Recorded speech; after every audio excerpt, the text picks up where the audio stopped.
Kagabi ba, Estoy? Umalis ka na naman. Hinanap kita sa tabi ko, pero wala ka. Magbihira.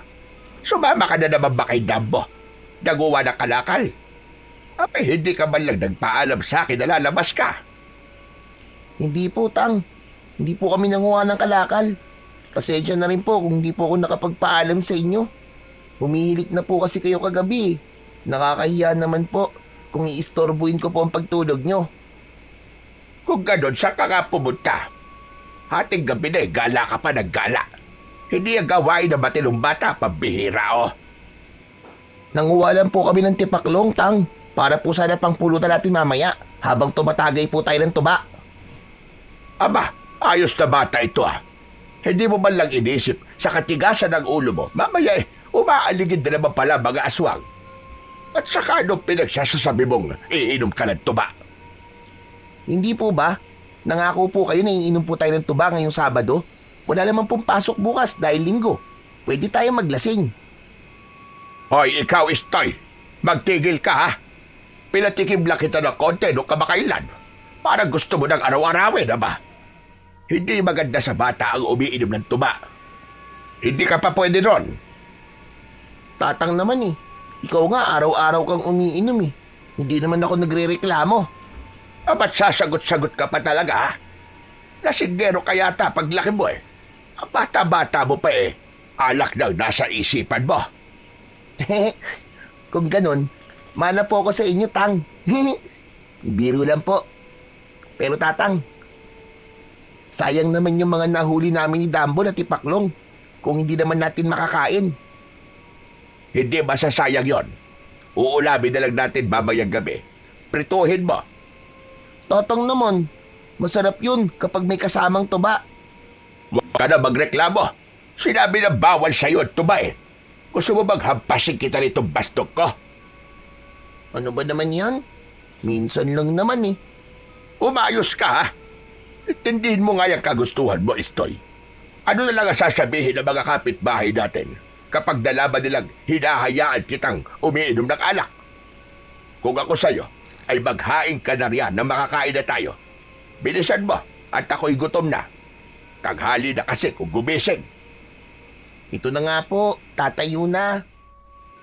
Padabog na tumayo si Estoy sa kawayang upuan at napapapadyak pa na tumungo sa kusina. Tinatamad man ay wala siyang nagawa kundi sundin ang utos ng kanyang lolo na si Tatang Buntoy. Nais niya sanang gawing pangpulutan sa tuba ang mga nahuling tipaklong kagabi. Ngunit salungat si Tatang Buntoy sa plano nito. Gayong bata pa siya at hindi maganda sa 10 taong gulang ang panay antagay ng alak. Si Tatang Buntoy at Estoy na lamang ang namumuhay sa kanilang maliit at payak na barong-barong. Balo na si Tatang Buntoy sa kanyang asawa. Mga 10 taon na rin ang nakakalipas. Habang si Buntoy naman ay anak ng isang ulikba na dating kapitbahay ni Tatang Buntoy. Matapos manganak ay basta na lamang itong iniwan sa tabing ilog. Tila ba intensyong abandonin. Mabuti na lamang agad na nakita ni Tatang Buntoy ang sanggol. Kaya hindi ito napahamak. Siya na rin ang nag-aruga at nagpalaki sa bata. Simula ng iwan at lisanin ng ina nito ang baryo. Bagamat hindi sila biniyayaan ng anak dahil sa karamdaman ng yumaong asawa, itinuring ni Tatang Buntoy na isang biyayang handog ng langit ang pagdating ni Estoy sa kanyang buhay, na parabang isa itong sagot sa matagal na niyang panalangin. Hoy! Bilisan mo na riyan, Estoy! Maghain ka na! Huwag ka na kukupad-kupad! Ito na nga po, Tang, naghahain na. Ano po ba kasi yung ginagawa nyo? Naglilinis ka na naman ng diamante mong hindi naman masangla-sangla. Habang naghahanda ng almusal, hindi sinasadyang natabig ni Estoy ang isang mangkok na babasagin. Mabilis itong nahulog at bumagsak sa sahig. Kumalat ang mga piraso sa kanyang paanan. Ang isa sa matutulis na bubog ay tumusok sa kanyang balat na agad na nag-iwan ng matinding kirot kasabay ng pag-agos ng masaganang dugo. Aray ko! Aray! Tatang Buntoy, ang sakit! Tang, halika muna rito sa kusina! Dali! Bakit? Ano ba yun? Anak nang, ano na bang kasiyahan? Pumalahaw si Istoy sa sakit habang pinagmamasdan ang paa na umaagos ang dugo. Dali-dali namang lumapit si Tatang Buntoy sa apo at sinapo ang paa nitong nasugatan gawa ng bubog. Asos! Napakaliit lang pala sugat eh. Malayo sa bituka yan. Itigil mo na yung pag-iyak mo. Para kang bakla. Pero tatang, ang dami po kasing dugo, tignan niyo. Oh. Baka po maubos ang dugo ko. Ay, nako apo. Hindi ka mauubusan basta ng dugo sa ganyang kaliit na sugat. Tignan mo nga. Parang kurot lang yan eh. Parang kagat lang ng langgam. Ang dami po talagang dugo eh. Nakakatakot po, tatang. Ay, nako. Wala pa yan sa kalahati ng mga dugong dumanak sa akin nung ako'y nagtatanggol sa baryo laban sa mga dilalang ng dilim. Aba, kung sa ganitong sugat natatakot ka na, paano pa kaya kung haharap ka sa mas matinding panganib? Ano po? Ano po bang ibig niyong sabihin, tatang? Abay, paano kita gagawin tagapangalaga ng mutya at ng medalyon kung ganyang kakaduwag? Ang tagapangalaga, apo, hindi lang basta matatag. Dapat marunong din magpigil ng takot. Hindi dapat bahag ang buntot. Ano pong sabi niyo, tang? Mutya at medalyon? Ano po ba yun? Saan naman po yun gagamitin? Oo, ang mutya at ang medalyon. Sa ngayon, mabuting huwag mo munang malaman. Bata ka pa para maintindihan ang mga bagay-bagay. Marami ka pang kakainin bigas. Ipaliwanag mo na lang po, tang. Malay niyo naman po, maintindihan ko. Hindi naman po siguro mahirap intindihin, hindi po ba? Hindi nga mahirap intindihin, pero mahirap paniwalaan. Kaya't huwag ka nang mapilit pa, apo. Dahil sasabihin ko rin sa iyo ang mga bagay-bagay na dapat mong malaman at matutunan sa tamang panahon. Opo, pero tang, hindi naman po siguro masamang matakot, di po ba? Wala namang masama na matakot, Istoy. Ang bahalaga, kahit natatakot ka, lumalaban ka pa rin. O siya, saglit lang at ikukuha kita ng dahon ng malunggay para tumigil na ang pagdurugo niyang sugat mo sa paa. Sige po, tatang. Bumalik po kayo kaagad, ha? Naiwan si Istoy na nakasalampak sa sahig, hawak ang kanyang paa na nasugatan, habang si Tatang Buntoy naman pansamantalang lumabas para kumuha ng dahon ng malunggay sa kapitbahay. Hoy! Ano yan, ha? Hoy, kawatan! Umalis ka nga riyan! Isang mariing tinig ang nagpatigil kay Tatang Buntoy habang pumipitas siya ng malunggay na gagamitin sa sugat ni Istoy. Napahinto siya at agad na lumingon. Nasilayan niya ang isang lalaking nasa 50 na pataas. May bahagyang maputing buhok at isang malaking peklat sa muka na bahagyang natatabunan ng mahaba nitong buhok. Bago sa paningin ni Tatang Buntoy ang lalaki, hindi niya ito nakita kailanman sa baryo at hindi rin pamilyar sa kanya. Teka, sino ka? Bago ka yata rito sa baryo namin. Ako si Unyok. At sandali, ikaw ang dapat tanungin ko ng ganyan. Sino ka ba? At bakit mo ninanakaw ang malunggay na tanim sa bakuran namin? Hindi ka man lang nagpapaalam, ah. Basta-basta ka nalang kumukuha. Kawatan! Bakuran niyo? Hindi ba't si Meldang nakatira sa bahay na yan? Pwes hindi na ngayon. Kami na ngayon ang nagmamay-ari ng bahay at lupain nito. Wala na kayong karapatan na mamitas na kahit na anong tanim dyan. Napaka makasarili mo naman. Kakasalta mo pala dito sa baryo ganyan na agad ang asta mo. Hindi mo naman siguro mauubos lahat ng talbos ng malunggay na yan, ano? Aba, ikaw na nga itong walang paalam na namimitas. May gana ka pang magsalita ng ganyan. Ang kapal na nga ng mukha mo namang himasok sa lupa namin at mamitas ng hindi sayo. At ngayon, magmamataas ka pa. Noon pa man, kahit sino rito, pwedeng humingi o mamitas ng konting gulay. Ganun na nakasanayan dito sa amin. Nakasanayan nyo? Ibang tao na nakatira rito ngayon. Hindi lahat ng kaugalian nyo ay susundin ko. Ang sakin, kung anong sakin, akin. At wala ni isa ang makikialam. Kung talagang gusto mong tanggapin ka ng mga tao rito, matuto ka sana makisama. Hindi uso ang paghahari at pagiging sakim sa baryo namin. Hindi ko kailangan ng pagtanggap nyo. Basta malinaw, dito sa lupang to, ako ang masusunod. Kaysa lumala pa ito, mabuti pang makaalis na lang. Salamat na lang sa'yo. Mabuti pa nga. Wag na wag ka nang tumapak dito Kung hindi, talagang may kalalagyan ka. Si Raulo. Habang tinatahak ni Tatang Buntoy ang daan pauwi sa kanila, hindi pa rin siya makapaniwala na muntik na niyang makasalpukan ang bagong saltang kapitbahay dahil lang sa simpleng malunggay. Napailing na lamang siya at napatawa ng mahina sa isipan. Abala siya sa pag-iisip nang bigla siyang mapahinto.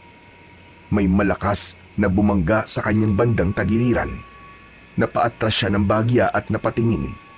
Si Dambo pala, ang kaibigan ni Istoy. Aba, Dambo! Para ka may hinahabol Muntik mo na akong itumpa.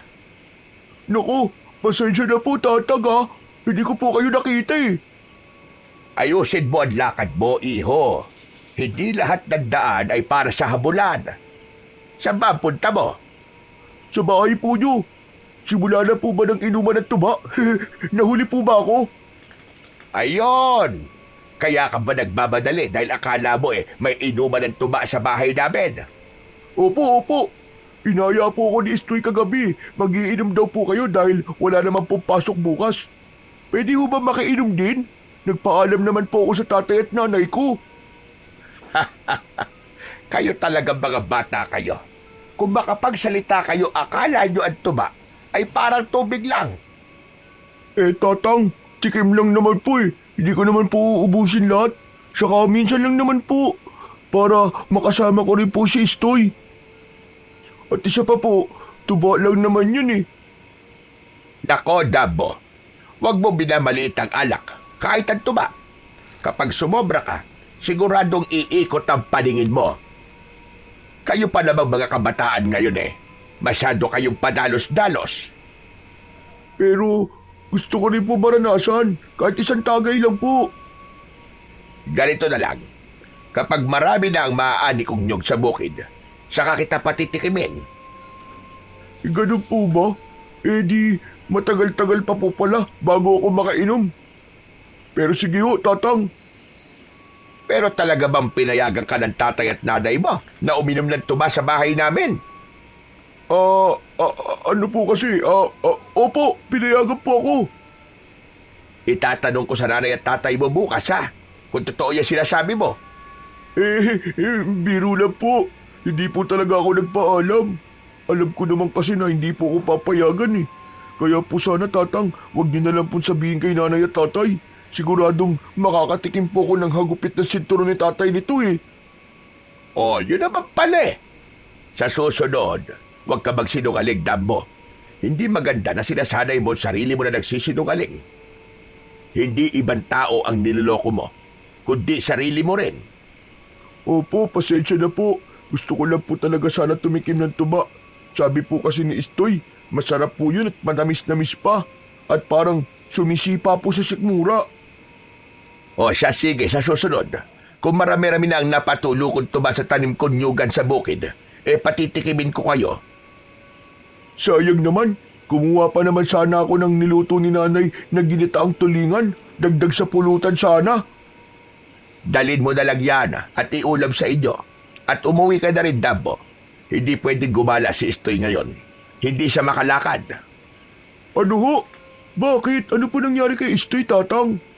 Basta, hindi na siya makakalakad pa. Siguro, dala na rin ng sobya niyang gala na kahit hating gabi nasa kalsada pa kayo. Kaya po pala, may dala kayong malunggay. Para kay Istoy pa lang pinamitas nyo. Oo, gano'n na nga. Kaya dapat, hindi puro laro at paglalagalag ang inaatupag nyo. Kung ayaw mo magaya kay Istoy na hindi na makakalakad, iwas-iwasan mo ang paggagala. Opo, Tatang. Naiintindihan ko po. Oh, bakit para naluluha ka yata, Dambo? Wala po. Naaawa lang po ko sa kaibigan ko eh. Kawawa naman po pala si Istoy. Hindi na siya makakalakad kahit kailan. Kaya nga ang hiling ko na wag na kayong panay alis at kung saan-saan kayo napapadpad kahit hating gabi na. Opo, Tatang, pangako po. O sa Tatang, mauna na po ako. Alagaan niyo po na mabuti si Istoy ha. Babalik na lang po ako bukas. O sige, mag-iingat ka sa daan. Huwag takbo ng takbo. Baka madapa ka. Sige po. Ay, nako. Uto-utong bata. Kay laki-laki ng katawan eh. Kay liit-liit ng utak. Ay siya, baka hinihintay na ako ng apo ko. Baka uwi na nga. Isang saglit lamang din ay nakauwi na si Tatang Buntoy sa kanila. Naabutan nito si Istoy na nakasimangot na naghihintay sa kanya sa kusina. Bakit ang tagal mo naman, Tatang? Nainip na akong kakahintay sa iyo, ah. Naniyo na rin ang dugo sa paa ko, oh. Tignan niyo po. Ay, nako. Muntik pa kaming magpang-abot ng bago nating kapitbahay. Abay, pero mo napakadamot naman kasi sa malunggay. Ano po nangyari, Tang? Wala. Umuwi na lang ako kaysa naman lumala pa ang sitwasyon. Mahirap makipagtalo sa mga taong makitid ang isipan. Sana po tinuruan niyo po ng leksyon para magtanda. Hayaan mo na yon. Mas mabuti pa rin ang pagpapakumbaba. Kaya bilib po ako sa inyo, Tatang, eh. Ang bait-bait niyo po. Ay, naku, tama na nga ang pambobola mo. Akin na ang paa mo. Nang magamot na natin yan. Tatang, dahan-dahan lang po, ha. Masakit pa, eh. Ay, siya nga pala. Nakasalubong ko si Dambo sa daan. Inimbitahan mo pala talaga na uminom ng tubarito sa atin, ha? Ang galing mo rin talaga, no? Aray, Tang, ah. Hinay-hinay lang naman po. Eh, nasan po pala si Dambo? Bakit hindi niyo po kasama? Pinauwi ko. Ang sabi ko, hindi ka na makakalakad pa kahit kailan. Eh yun, mukhang paniwalang-paniwala ang damuho. Nakakatawa talaga dahil naluluwa pa nga siya. Si Tatang talaga, oh. Baka natakot po yun. Mabuti nga yun nang maiwas-iwasan nyo ng paglalagalag yung dalawa dahil hindi na ako natutuwa na gabi-gabi na lang nawawala kayo sa bahay. Hindi rin maganda na hindi ka nagpapaalam sa akin. Hindi na po mauulit yun, Tatang. Abay, dapat lang. Huwag ka rin pala munang sumama sa akin na manguha ng palakang bukid sa palayan na. Iwasan mo munang mababad sa maruming tubig ng sugat mo nang hindi maimpeksyon yan. Pero, Tang, gusto ko po sana sumami. Hindi po ba ang sabi nyo, marami ka ngayong customer na naghahanap ng palakang bukid? Kung kasama mo ko, marami ang mauhuli natin at may hahatid po sa kanila. Tumigil ka nga, Istoy. Ikaw ang tigas-tigas talaga ng ulo mo. Ipahinga mo na lang ang paa mo rito sa bahay. Oo na po. Pero sasama ako, Tatang Buntoy, sa susunod na mangunguha ka ulit, ha? Oo, sa susunod na linggo na ako mangunguha ulit. May trabaho akong gagawin. May kailangan akong tignan at asikasuhin sa bukid sa susunod na araw. Kaya wala akong panahon para manghuli ng mga palaka para dalhin sa mga customer natin. Eh di, kami na lang po ni Dambo ang mangunguha, Tatang. Hindi na. Baka kumapano pa kayo ron sa bukid eh. Lalo na't bali-balita ngayon na gumagala na naman daw ang mga aswang. Hindi naman po totoo ang mga aswang, Tatang, eh. Hindi ka naniniwala dahil hindi mo pa nakainkwentro. Pero sa oras na makita mo ng harap-harapan, Aba, ewan ko na lang. Kung hindi ka magkandaihi dyan sa salawal mo. Grabe ka naman, Tatang. Hala, sige. Tama na at satsat at kumain ka na. Matapos mo rin kumain, hugasan mo mga pinagkainan na. Ako naman ay aakyat sa bukirin. Ikaw na rin ang bahalang magluto ng hapunan natin. Yung tipaklong na nahuli niyo ni Dambo, iprito mo na lang. Bilhan mo na lang ng mantika. Opo, Tang. Pagsapit ng alas 6 ng dapit hapon, nang lumabas si Istoy upang bumili ng mantika sa tindahan, kumagat na ang dilim at medyo malayo-layo rin ang kanyang lalakarin mula sa kanilang bahay patungo sa tindahan. Dahil ng mga oras na yon, sarado ang malapit na tindahan sa kanila. Tanging maliit na ilaw mula sa kanyang lighter lamang ang kanyang gamit. Ngunit sapat na yon para maaninag niya ang daraanan. Napahinto si Istoy sa paglalakad nang bigla siyang makarinig ng sunod-sunod na pagsitsit mula sa di kalayuan. Nagsimula siyang gapangan ng takot at unti-unting nagsitaasan ang balahibo sa kanyang braso. Pinilit niyang igala ang paningin sa paligid, ngunit wala siyang nakitang tao. Tanging ang madilim na daan at mga dahon na bahagyang gumagalaw sa mahinang ihip ng hangin lamang ang sumalubong sa kanyang paningin. May tao ba riyan? Sino ka? Hindi ako natatakot. Hoy, Istoy! Tingin dito sa taas, Istoy! Nasa taas ako ng puno! Dambo? Hala, anong ginagawa mo riyan sa taas ng puno ng mangga? Wala naman. Nagdanakaw lang ng mga mangga. Tignan mo, Istoy. Nakaisang supot na ako. Huwag ka maingay. Patay ka kapag nahuli ka ng tatay mo. Siguradong bugbog na naman ang aabutin mo niyan. Sira, si tatay nga nag-utos na nakawin ko mga bunga ng mangga rito eh. Ano ka mo? Totoo? Bakit naman? Malabo naman yung sinasabi mo. Saglit nga muna at bababa ako para hindi tayo nagsisigawan. Dahan-dahan ka lang ha, mag-ingat ka. Mamaya bigla kang Carmine sa pagnanakaubot, mahulog ka pa dyan. O ayan, nakababa na ako ng ligtas at walang kahit isang galos. May bonus pang isang supot na mangga. O di ba ang galing ko? Pambihira, hindi ako makapaniwala na sarili mong tatay ang nag-utos sa'yo na akitin mo ang punong yan at nakawin ng mga bunga. Nainis kasi si tatay sa bago saltang kapitbahay natin eh. Hindi mo ba alam na ang ilang mga lupa dito sa baryo natin ay binili na nila? Kaya yun, pinagdadamot na nila ang mga tanim. Nahulog ng isang mangga rito kanina tapos pinulot ni tatay. Aba, akalain mo, pinagsalitaan na kagad ng masamang tatay ko na keso patay gutom daw. Anong nangyari? Nagpang-abot ba ang tatay mo at yung bagong may-ari ng lupang to?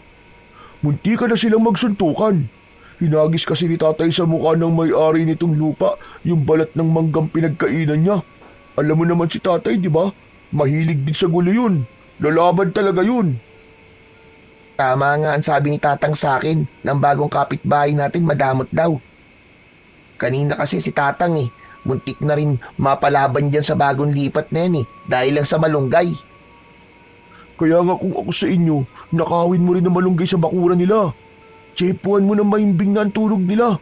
Wala naman silang pwedeng pruweba laban sa inyo dahil tulog na nga sila eh. Ewan ko sa'yo, Dambo. At isa pa, huwag mo nga akong igagaya sa'yo. Malilintikan lang ako kay Tatang kapag ginawa ko yun, no? Yan ang problema kay Tatang eh. Masyadong mapagkumbaba at mabait. Oo, hindi kami gaya mo, natuso at pangit ang ugali. Grabe ka naman makapagsalita sa akin. Pero teka, maiba nga tayo. Akala ko ba, hindi ka na makakalakad kahit kailan? O bakit nakakatayo ka ngayon? Sira, naniwala ka naman kay Tatang. Niloloko ka lang nun. Hindi yun totoo. Ayaw niya lang talaga akong gumala. Yun lang yun. Sayang. Pinagawan pa naman kita kay tatay ng saklay. Sira ulo ka talaga, Dambo. Siya nga pala. May plano sana ako eh. Oh, Ano na naman ba yung plano mo na yan? Papasukin sana namin ang abandonadong gusali doon sa likod ng sementeryo. Kaso, umatras yung mga kasama ko. Nangihinayang nga ako. Marami kasing kalakal doon eh. Eh kung tayong dalawa na lang kaya ang kumuha ng kalakal doon. O ano, ayaw mo? Dagdag baon din yun. Baka hanapin kasi ako ni Tatang eh. Wala pang sinaing at hindi pa rin ako nakakapagluto ng ulam. Baka mapagalitan na naman ako eh. Ano ka ba? Mabilis lang naman yun eh. Babalik agad tayo. Sigurado ka ba, Dambo? Oo nga, promise. Sandali lang talaga. Bahagyang natahimik si Istoy, nagdadalawang isip kung dapat ba siyang sumama kay Dambo sa pangangalakal o hindi. May takot siyang baka mahuli sila ni Tatang Buntoy. Ngunit may bahagi rin sa kanyang kalooban na naghahangad na sumama. Naiisip niyang ang malilikom na pera ay malaking tulong din na pandagdag sa kanilang gastusin at magiging pambaon niya sa paaralan. O ano, nakapagdesisyon ka na ba? Huwag ka na magpaligoy-ligoy pa. Tara na. Sige, sasama ako. Pero siguraduhin mong hindi tayo magtatagal ah. Oo naman. Paano yung mga manggandala mo? Alangan naman na dalhin pa natin yan doon. Malamang hindi, syempre. Iwan muna natin yan dito. Babalikan ko na lang mamaya. O ano pang iniintay mo? Halika na, para makabalik na agad tayo. Tinahak ni na Istoy ang daan patungo sa isang abandonadong gusali. Matagal na itong iniwan at hindi napapakinabangan. Subalit marami pa rin kagamitang naiwan sa loob. Noon ay may nagbabantay pa sa lugar. Ngunit kalaunan ay tuluyan na rin itong napabayaan. Teka, Dambo. Parang kinakabahan ako ah. Huwag na lang kaya tayong tumuloy. Masama ang kutob ko sa binabalak natin na to eh. Hindi ko alam ah. Para bang may nagtutulak sa akin na huwag nang gawin pa ang plano natin? Pambira ka, Istoyo. Ngayon ka pa ba aatras? Kung kailan nandito na tayo? Mabilis lang to. Kukuha ka lang ng kalakal tapos ibat na. Isa pa, wala namang magagalit sa'yo kasi wala namang makakakita sa pagnanakaw na gagawin natin eh. Kinakabahan talaga ako eh. Alalahanin mo, marami pa tayong bayarin na kailangan bayaran sa paaralan, di ba? Sayang din yung pera. Tulong mo na lang to kay Tatang Buntoy. Pambihira, oo. Oo na. Sige na nga. Magtiwala ka sa akin, Istoy. Wala masamang mangyayari sa atin. Ganito, mauuna akong pumasok. Tapos sumunod ka kagad ha. Ako na ang pupulot ng mga kalakal. Tapos ikaw ang maglalagay sa sako. O ano, ayos ba? Sige. O tara, halika na. Grabe. Ang dilim dito, wala akong makita ng isa. Ang hina kasi ng flashlight nitong lighter na dala ko. Hindi ka rin nagdala ng sayo. Huwag ka na nga magreklamo. Kapakapain mo na lang. Kahit saan naman sulok dito, maraming kalakal eh. Ang sangsang pa ng amoy sa lugar na to. Parang amoy patay na daga. Nakakasulasok na amoy. Ang sakit sa ilong.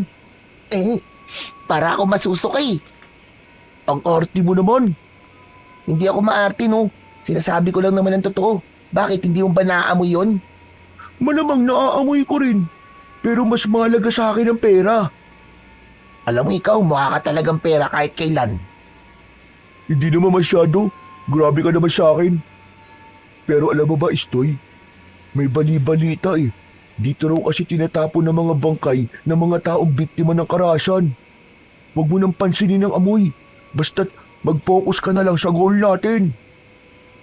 Siraulo ka pala, Damboy. Kung alam mo na gano'n na pala ang bali-balita dito, bakit pa tayo tumuloy? Gusto mo bang mapahamak tayo? Kailan ka ba matatapos sa walang katapusan mong pagrereklamo, ha? Ikaw talaga. Nandito tayo para manguha ng kalakal, hindi para magdadadakdak ka. Nakakainis ka naman kasi. Tumigil ka na nga para matapos na tayo kagad. Ito na nga oh, kinakapa ko na nga lang eh. Hindi ko kasi maaninag ng maayos. Papatay-patay pa tong flashlight. Nakakabwisit. Teka. Ano ba tong basang nakakapa ko, Istoy? Istoy, halika nga rito. Ilawan mo nga. Ang lansa eh. Oo, ito na. Nyay! Ano yan, dugo? Ay, ang daming dugo. Sa galing yan. Halika, sundan natin. Teka, Dambo. Ayoko, umalis na tayo rito. Natatakot na ako eh. Huwag kang kabahan. Nandito naman ako eh. O ayan, hahawakan ko na lang ang kamay mo at sabay natin tatahakin ang daan kung saan nagmumula ang bakas ng dugong yan. Huwag na, Dambo. Hayaan na lang natin yan. Hindi naman importante kung saan nagaling ang dugo na yan eh. Huwag ka mag-alala, Istoy. Hindi kita iiwan kahit anong mangyari. Kabadong hinakbang ni Istoy ang kanyang mga paa. Nanginginig ang kanyang mga binti habang sinusundan ang bakas ng dugo.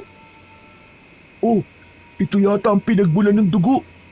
Ilawan mo nga ng maayos nang makita nating mabuti. Natigilan ang dalawa nang malinaw nilang masilayan ang isang hindi pangkaraniwang nilalang. Abala at wari sarap na sarap sa paglantak ng lamang loob ng isang tao. Natigilan sila at halos hindi alam ang gagawin. Lalo nang dahan-dahang lumingon ang hindi maipaliwanag na nilalang sa kanilang direksyon. Ay, Dambo, anong klaseng nilalang yan? Hindi ko rin alam. Pero pag binak ko ng 3, aalis na tayo kagad ha. 1, 2, 3, takbo! Diyos ko, anong klaseng halimaw yun? Aray ko, ang paa ko. Dambo, wag mo akong iwan, puwisit ka. Akala ko ba walang iwanan? Bilisan mo kasi tumakbo. Baka maabutan tayo ng aswang na yun. Siguradong patay tayong dalawa. Nakita niya tayo panigurado. Kaya pagtawid niya na tayong dalawa ngayon. Kinakabahan ako. Gusto ko na umuwi. Halika, dito muna tayo magtago. Huwag ka maingay. Ano yun? Bakit siya kumakain ng laman ng tao? Siyempre, aswang siya. Imposible. Wala lang aswang sa panahon ngayon. Anong imposibleng sinasabi mo? Harap-harapan na nga natin nakita, hindi ba? Anong matatawag mo sa nilalang na yun? Sige nga, aswang lang naman ako makain ng tao. Huwag mo sabihin na hindi ka pa rin naniniwala sa aswang na yun. Oo na. Naniniwala na ako na aswang yun. Pero paano tayo makakaalis dito? Magtago muna tayo pansamantala. Mabuting masigurado nating wala na siya bago tayo lumabas dito. Hindi, Dambo. Ang turo sa akin ni Tatang, walang masamang matakot. Pero ang mahalaga, kahit natatakot ka, lumalaban ka pa rin. Eh anong gusto mo mangyari ngayon? Lalaban tayo, Dambo. Papasukin natin kung ano ang mga nilalang na yun. Lalaban daw? Itignan mo nga sa lawal mo. Basang-basa na dahil sa ihi, dahil sa sobrang takot mo. Hindi ako natatakot, no? Nalagyan lang ng tubig to. Kasi natapunan ko kanina. Tubig? Eh siya naman galing ang tubig sa gitna ng dilim. Sige nga, huwag ka na nga magkaila. Basta ang mahalaga, hindi ako uurong. Kung tatakbo tayo ngayon, lalo tayong matatakot sa halimaw na yun. Abay ang tapang mong makapagsalita. Pero ang tuhod naman niya, nangangatog pa rin. Oo, natatakot ako, Dambo. Pero mas takot akong hindi tayo kikilos at hayaan na lamang nakainin tayong dalawa at ang iba pang tao dito sa baryo natin. Eh kung ganun, kailangan natin mag-isip. Hindi dapat tayo magpadalos-dalos. Kung lalaban tayo, dapat meron tayong matibay na plano. O ano, may plano ka ba? Wala pa eh. Yun naman pala eh. Kung wala kang plano, mas maiging dito na lang muna tayo magtago at hintayin nating hanapin tayo. Ano ka ba naman, Dambo? Paiiralin mo pa ba ang pagiging duwag mo sa oras na to? Kumuha ka ng kahit na anong bagay na maaari nating gawing palangga. Kahit kahoy, bato, o kahit anong madampot mo riyan. Huwag na huwag ka rin iiwalay sa akin. Panangga, ano naman ang silbi ng bato laban sa nilalang na yun? Kahit paano, mas mabuting may hawak tayo kaysa wala. Kung umatake siya, may pantutulak tayo sa kanya. Hindi kaya mas lalo lang tayo mapahamak sa plano mo na yan? Mas mabuting magtago na lang tayo rito, Istoy. Hintayin na lang natin hanapin tayo nila tatay at tatang Buntoy. Eh paano kung di nila tayo mahanap? Ano yun? Magpapakain na lang tayo sa aswang na yon? Sigurado ka ba rito, Istoy? Baka sa halip na mailigtas natin ang sarili natin, baka mas lalo lang tayo malagay sa peligro nito eh. Pwede ba, Dambo? Sa mga oras na to, pwede bang ako naman ang pagkatiwalaan mo? Tutal, ikaw naman ang punot dulo nito eh. Hindi ba ikaw ang nagkaya sa akin na pumunta rito?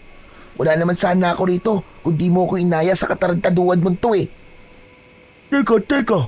Ano sabi mo? Ano ba, Dambo? Bitiwan mo nga ako. Huwag mo akong kwelyuan kung ayaw mong magpang-abot tayong dalawa dito. Bahala ka na sa buhay mo. Umalis ka kung aalis ka. Basta ako may iwan ako dito. Magtatago lang ako dito. Hindi ko isusugal ang buhay ko, Istoy. Hindi ito ang tamang oras, Dambo. Ngayon pa ba tayo magtatalo sa bingit ng kamatayan? Umalis ka, Istoy, kung gusto mong umalis. Pero hindi mo ako mapapasama sa'yo. Sige, bahala ka sa buhay mo. Total, yan ang gusto mo, di ba? Maiwan ka rito at magpakain ka sa halimaw na yon. Nagpupuyo sa galit na tinalikuran ni Istoy si Dambo. Bago pa tuluyang lumayo, dumampot siya ng isang kalawangin na kabilya at mahigpit itong ninawakan. Panangga niya yon laban sa kung anumang nilalang na nagkukubli sa dilim. Mabigat ang bawat hakbang ni Istoy, kasabay ng panay na paglinga niya sa paligid. Maingat niyang tinatahak ang daan, palabas nang hindi pa man siya nakakalayo. Biglang umalingaw-ngaw ang malakas na sigaw ni Dambo. Isang sigaw na puno ng takot na nagpatigil sa mga paa ni Istoy. Istoy! Istoy, tulong! Tulungan mo ako! Huwag mo ako kainin, ayop ka! Parang awa mo na! Istoy! Dali-daling binalikan ni Istoy ang kaibigan na ngayoy hirap na hirap sa pakikipagpambuno sa aswang. Nanginginig ang kanyang mga kamay, ngunit pinilit niyang itaas ang hawak na kabilya. Sa isang iglap, buong lakas niya itong inihampas sa balikat ng nilalang. Napasinghap ang aswang. Nagpakawala ng matinis na pag-igik na tila pinagsamang huni ng paniki at alulong ng aso.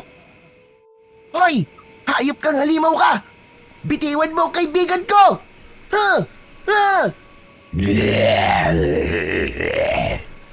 Salamat sa Diyos at binalikan mo ako! Sige pa, Istoy! Hampasin mo pa ng hampasin, huwag kang titigil! Aray! Agapti! Nasugatan niya ako sa braso! Ang tigas kasi ng ulo mo eh. Hindi ba sinabi ko na sa'yo na sumama ka na lang sa akin? Tumayo ka na nga riyan. Hanggang may oras pa. Muling umamba si Istoy at pinuntirya ang ulo ng halimaw. Ngunit mabilis itong nakailag at sa halip ay sumugod sa kanya. Napaatras si Istoy. Halos madapa na siya sa takot. Ngunit nagawa niyang iharang ang kabilya. Ano ba, Dambo? Tumayo ka na nga riyan, sabi. Tulungan mo ako rito. Hindi to panahon para indayin mo mga sugat mo. Kukuha ko na pwedeng panlaban! Libangin mo muna ang halimaw na yan, Istoy!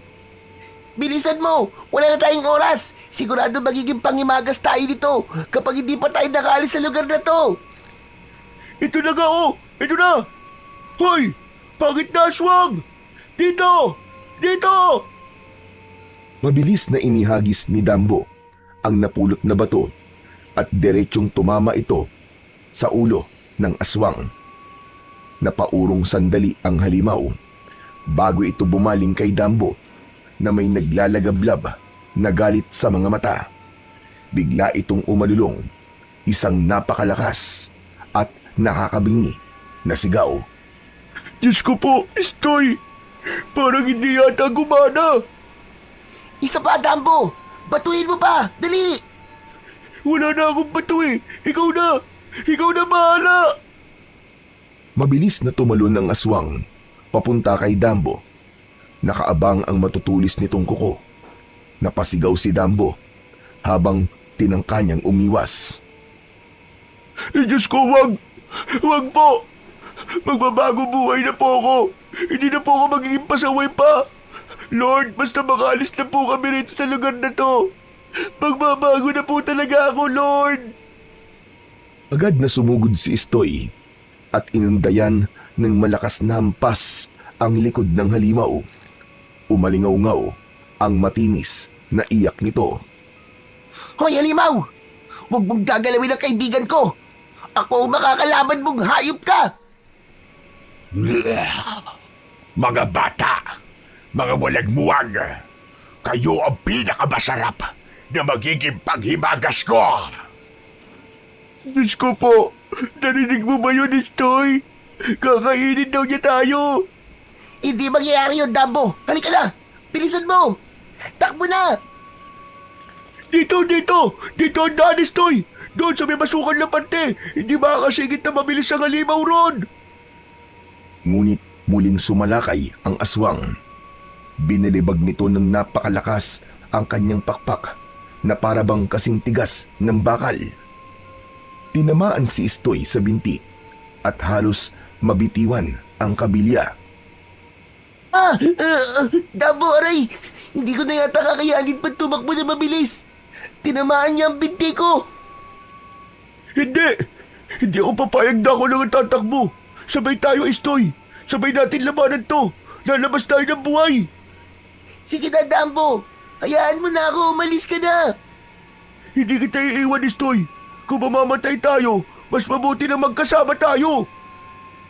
Muling tumalon ng aswang, nakangisi ito at nagngangalit ang mga pangil. Handa na silang sunggaban ng mabilis at umatras naman si Istoy ng isang hakbang. Pagkatapos ay buong lakas na itinudla ang kabilya sa batok ng halimaw. Nagpumiglas ang aswang at pilit niyang inaalis ang kabilya. Dali! Takbo na, Istoy! Tulong! Tulungan niyo kami! Parang awa niyo na! Halika na, Dambo. Bilis! Habang kumakaripas sila ng takbo, maririnig pa rin ang galit na alulong ng aswang at ang mga yabag nito na parabang yumayanig sa buong gusali. Ay, hindi pa ito huli, mga paslit. Magtutos pa tayo. Dudurugin ko kaya. Naku po, Diyos ko! Narinig mo ba ang sinabi ng aswang? Sigurado pupuntiriyan niya tayo. Narinig ko ng malinaw, Dambo. Pero hayaan mo. Hindi na mapapayag si Tatang Buntoy na kainin tayo ng aswang na yon. Salamat naman. At nakawala tayo sa kampo ng kadiliman na yun. Malapit na tayo. Malinaw ko na nakikita ang daan, Dambo. Salamat sa Diyos. Naku po, ano na lang kaya sasabihin ni tatay kapag nakita niyang ganito ang sinapit ko? Hindi na balik kung anong sasabihin ng mga magulang mo. Ang mahalaga, nakauwi tayong ligtas at buo. Bilisan mo na, bago pa tayo maabutan ng nilalang na yun. Mamaya nakasunod pa rin siya sa atin eh. Salamat nga pala kanina, Istoy, sa pagtulong mo sa akin. Kung hindi mo ako binalikan, malamang naging hapunan na ako ng aswang na yun. Wala yun. Sino-sino pa ba magtutulungan? Kundi tayo ring magkaibigan, di ba? Oo nga naman. Ang bigat mo pala, Istoy. Salanan mo rin naman eh kung bakit kailangan mo akong buhatin ngayon. Kung hindi tayo pumasok sa gusaling yon, hindi sana maayos pa ang lakad ko. Pasensya na talaga, Istoy, Pero ayos lang yan. Magagamit mo na ng tuluyan yung saklay na pinagawa ko sa'yo. Baliw ka talaga. Ayan, malapit na tayo. Salamat talaga sa Diyos at hindi niya tayo pinabayaan. Oo nga, no. Malapit na talaga tayo. Nakikita ko na si Tatang Buntoy na papalapit sa atin at mukhang galit na galit. Naku po, patay ka, Istoy. Ihanda mo na ang sugatan mong katawan dahil mukhang mapapasaba ka na naman sa gera. Hoy! Istoy! Saan ka na naman ba nanggaling na bata ka, ha? Hindi ka man lang nagsaing bago lumarga. Aba, teka. Ano nangyari sa inyong mga bata kayo? Bakit ang dami niyo sugat at kalmot? Tatang Buntoy, inatake po kami ng aswang eh. Ano ka ba? Inatake kayo ng aswang? Susantissima. Ito na nga ba ang sinasabi ko? Nagsisimula na naman sila manggulo. Ngayong alam nilang nangihina na ako at hindi ko na sila kakayanin pa ng mag-isa. Nakakatakot po ang itsura ng aswang, Tatang. Ang tatalim po ng mga kuko niya. Para pong kaya niya akong wakwakin sa isang hampas lang. Tapos maitim po ang balat ng kulay ng balat niya. Parang abo po na sinunog. At ang mga mata niya kasing pula po ng baga. Tapos may pakpak pa. Kasing lapad po ng pintuan ng bahay natin. Baka nga doble pa eh. Ganyan talaga ang mga halimaw na yon. Pinalalakas sila ng takot na mga tao. Kapag natatakot ka, lalo silang nagiging mapanganib. Sa katunayan nga po, natatakot nga po kami, Tatang Buntoy, dahil pinagbantaan po kami ng aswang na yun. Paano po kung bumalik siya, Tatang Buntoy? Saka na natin isipin ang bagay na yan. Hindi ko naman kayo pababayaan. Sa ngayon, ay pumasok muna kayo sa loob at gagamutin ko mga sugat yung dalawa. Sana'y maging leksyon na rin yan sa inyo na wag na kayong maggala-gala tuwing gabi.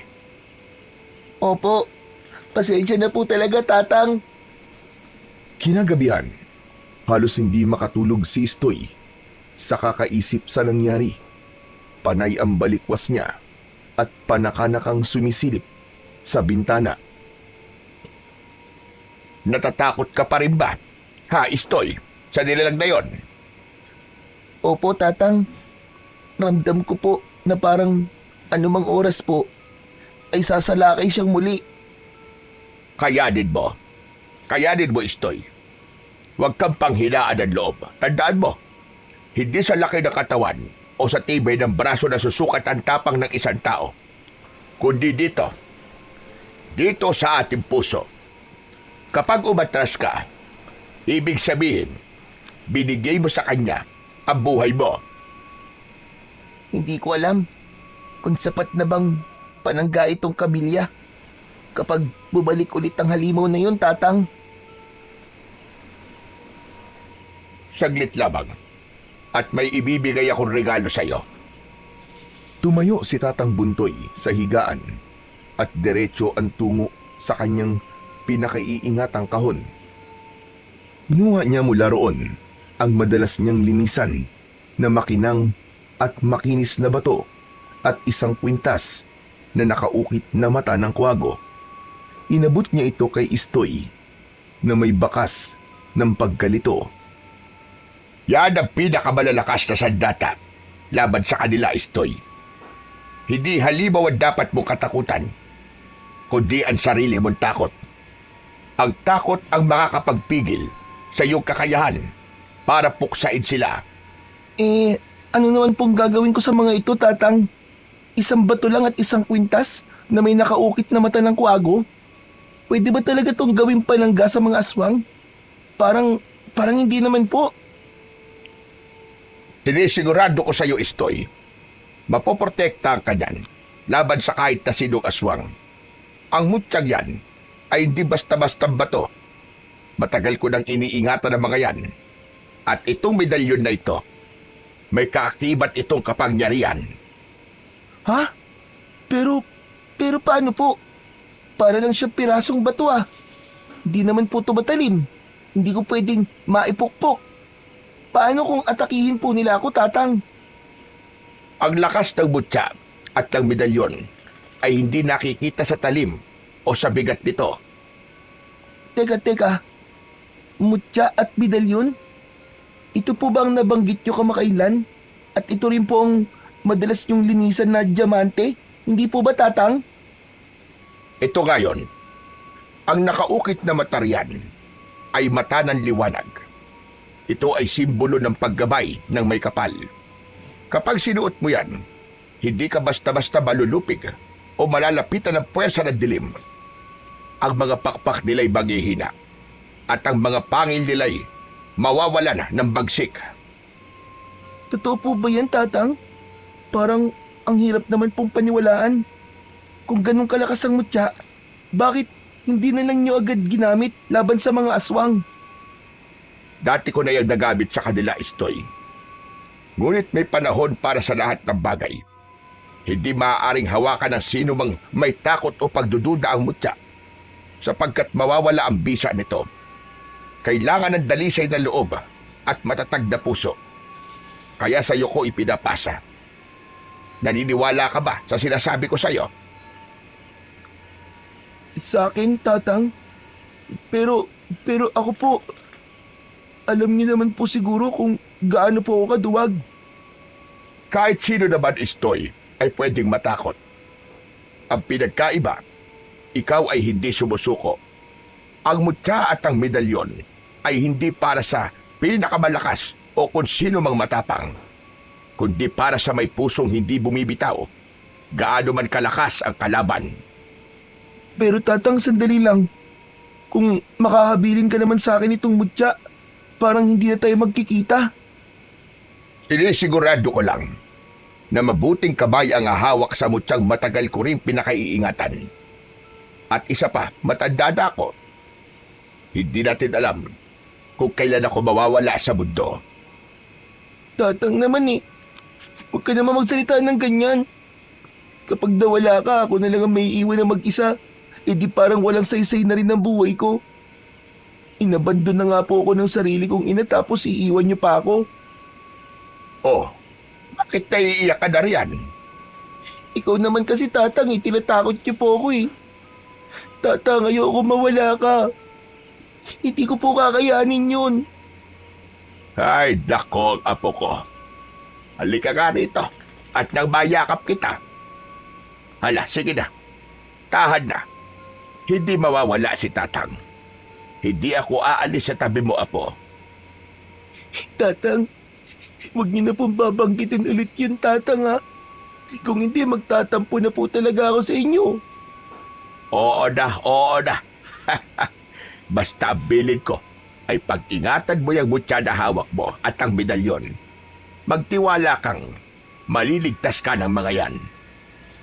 Kung ganun po, susubukan ko po magtiwala. Kung darating man ulit ang aswang, haharapin ko po sila. At kapag dumating ang gabing yun, Istoy, ang mga yan at tapang mo ang siyang magiging huling harang sa kanilang kasamaan. Opo, O siya, sige na. Matulog ka na at sasanayin pa kita bukas. po, sasanayin po Tatang sa ano? Sa pakikipagpambuno sa mga halimaw na yon, tuturuan kitang humawak ng punyal at kung saan parte ng katawan ng aswang ang dapat mong tamaan. Aba, ayos po yun Tatang. Excited na po ako. Huwag ka masyadong masaya dahil hindi madali ang magiging pagsasanay mo. Opo, Tatang. Tatang, paano po pala kapag napasakamay po ng mga aswang ang mutya at ang medalyon na ibinigay niyo po sa akin? Ano pong mangyayari? Aba, kapag nangyari yon, katapusan na natin lahat dahil ang mutya na yan ay makapagbibigay sa kanila ng lakas. Doble sa lakas na meron sila ngayon at buhay na walang kamatayan. Paniguradong paghaharian na nila ang sanlibutan. Kaya, pag-ingatan mo yang maigi, gaya ng iyong buhay. Opo, Tatang. Pinapangako ko po sa inyo. O siya, matulog ka na. Bukas na yung mga tanong mo dahil antok na talaga ako. Sige po, Tatang. Good night po. Mahal na mahal po kita, Tatang. Mahal na mahal din kita, apo. O siya, sige na. Magpahinga ka na. Kinabukasan, maagang pumanhik sina Tatang Buntoy at Istoy sa paanan ng bundok dahil doon sila magsasanay. Binigyan ni Tatang Buntoy ng punyal si Istoy at itinuro rito ang tamang paggamit doon. Tatang, pahinga po muna tayo. Kanina pa po tayo nagsasanay eh. Nananakit na po ang buong katawan ko. Nanginginig na po ang binti ko, Tatang. Parang kagabi lang nananabik ka. O bakit ngayon ay nagre-reklamo ka na? May pasok pa po bukas, Tatang. Tapos, tagtag din po ng galos at sugat ng katawan ko. Sino pong hindi magre-reklamo? O siya, sige na. Magpahinga ka muna. Mamayang 4:00 bababa na rin tayo. Sige po, Tatang. Salamat po. Ay, Diyos ko. Alam mo ba, Istoy, na dati ay may isang matandang babae na nakatira sa tuktok ng bundok dito sa ating lugar. Ang matandang babae ay nagbebenta ng mga karne. Nilalako niya ang karne sa bayan. Saan po nagmula ang matandang babae, Tatang?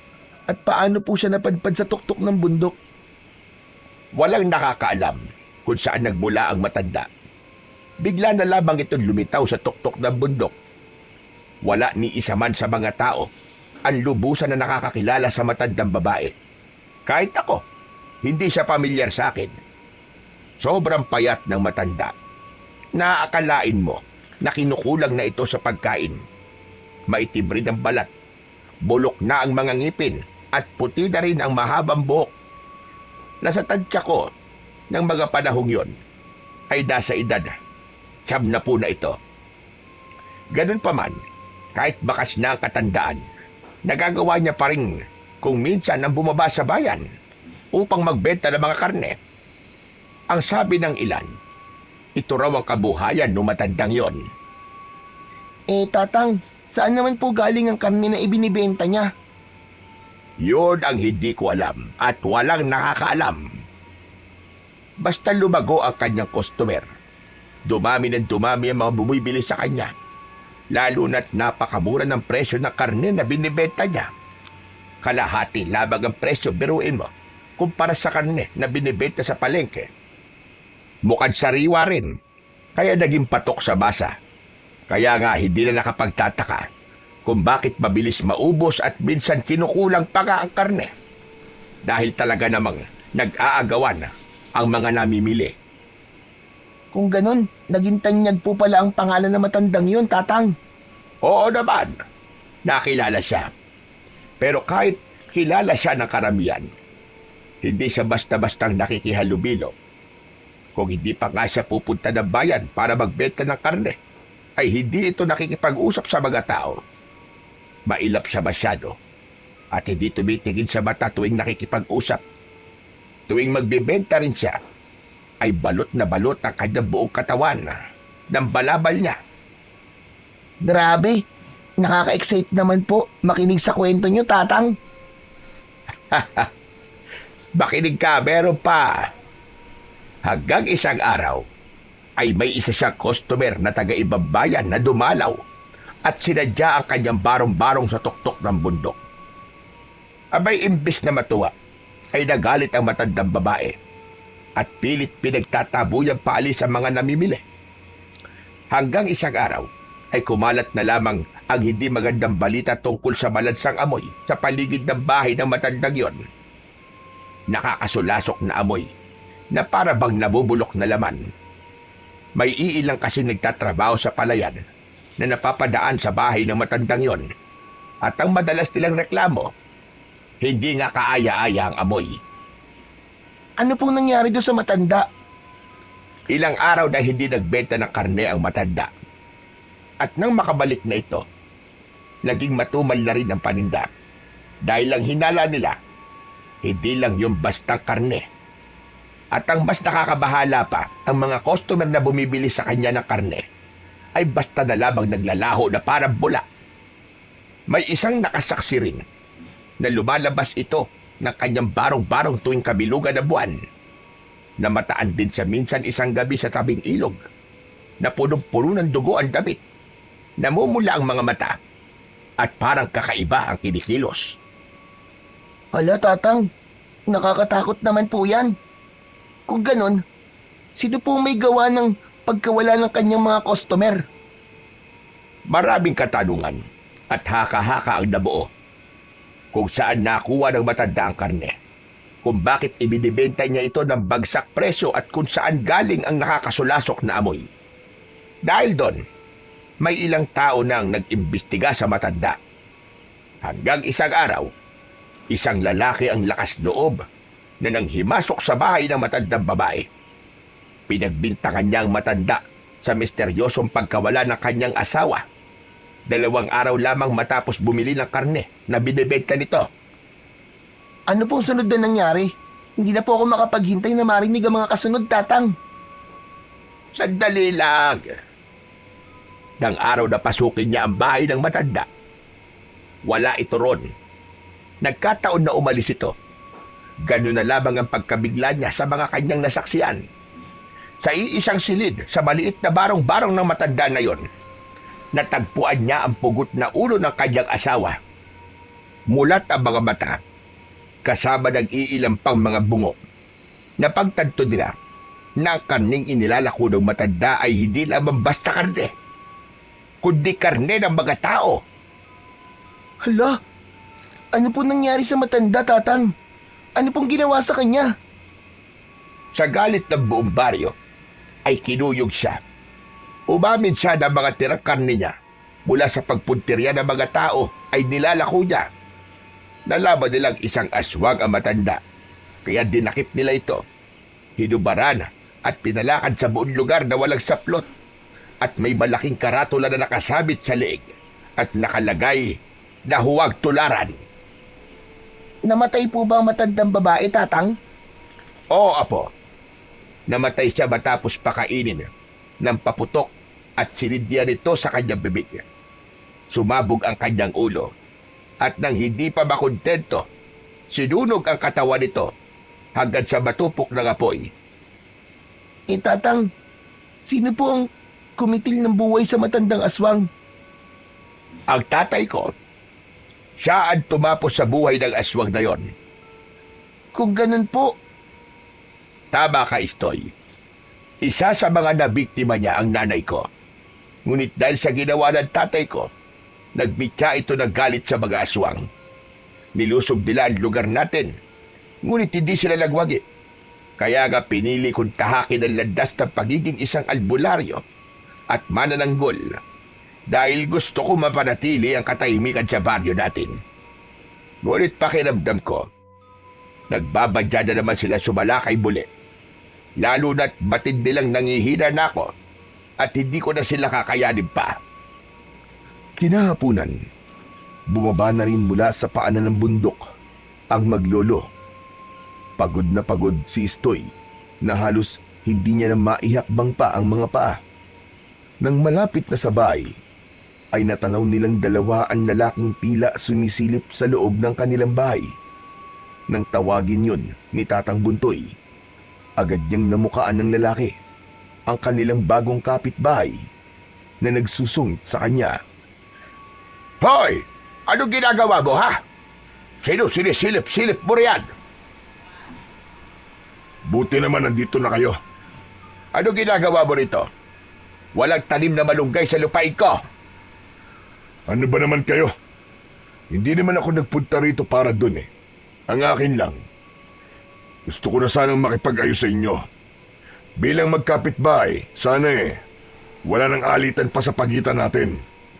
Malaya na rin kayong pumitas na kahit na anong gulay rin sa bakuran ko. Pero, wag nyo lang sanang uubusin. Yan lang ba talaga ang pinunta mo rito? O may pakay ka pa? Wala naman. Sa katunayan, ito nga may dala akong ulam, sinigang na baboy. Tiretong karne na hindi pa naluto mula sa tindahan ng tatay ko. Nagbebenta kasi siya ng bulalo at naglalako rin ng karne.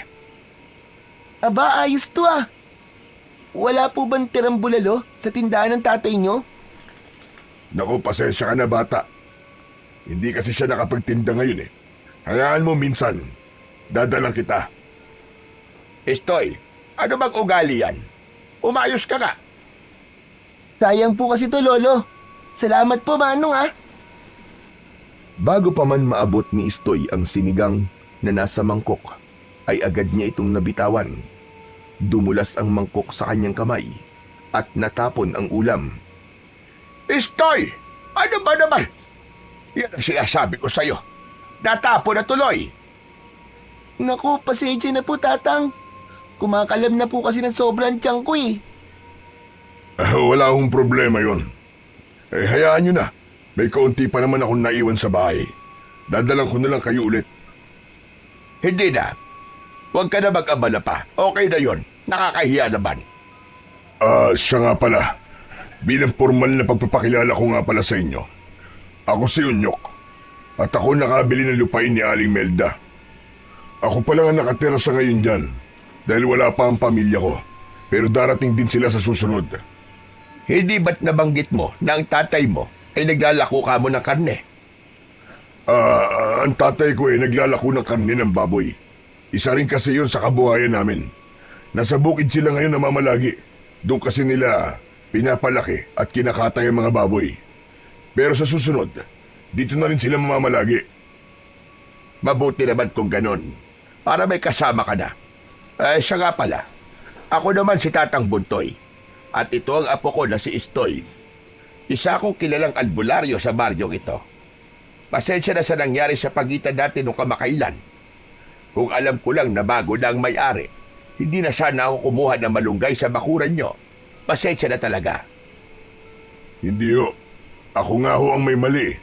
Dahil nagalit ako kagad. Pasensya na rin. Wala pong kaso yung kay Tatang. Mabait po si Tatang at mabilis lang po magpatawad. O siya, mauna na ako. Mukhang nakakaabala na ako ng sobra sa inyo O sige, salamat ulit sa ulam na dinala mo, Unyok. Sayang lang at hindi namin natikman.